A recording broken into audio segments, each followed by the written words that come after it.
Já, nú tengja hérna MOSFET transistor.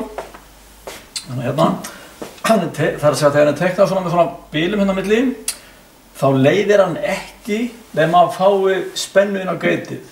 Skautin heita drain, það er staðan fyrir kollektor, gate, það er staðan fyrir base og source, það er staðan fyrir emitterinn í gömlu transistorunum. Og hérna er kennilínan fyrir hvernig það vinnur. Spennan UGS, spennan á milli gate og source, hún ræður því hvernig hann fer að leiða.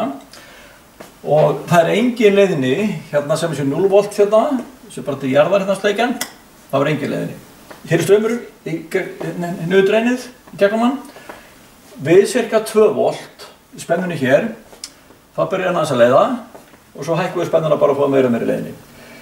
Þannig að hann er spennustýrður, það fer engin rafeind inn í. Það er að segja að ef það verður ampamælur hér, hann myndi alltaf sýna 0. Það fer ekkert rafmagn inn í gateið.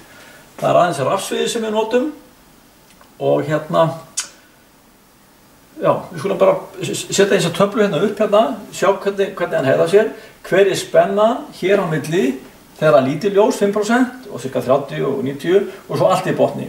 Og hvað strömm fáum við og hver er spennan yfir hann sem er hér, sem er það svona mælikvarði á það hvað hann hittnar mikið við hérna ákveðið álag. Við skulum bara, já, hérna er mynd af honum. Hann er semst bara svona, 3 pinna rás og það er bara gateið hér, dreinið í miðjunni og svo til hægri. Og hann heitir ERF 540 og þetta er svo kallar N-channel enhancement transistor, enhancement, svona. Heyrðu, við skulum bara spella svo bara breytt við að sjá hvernig okkur gengur með þetta.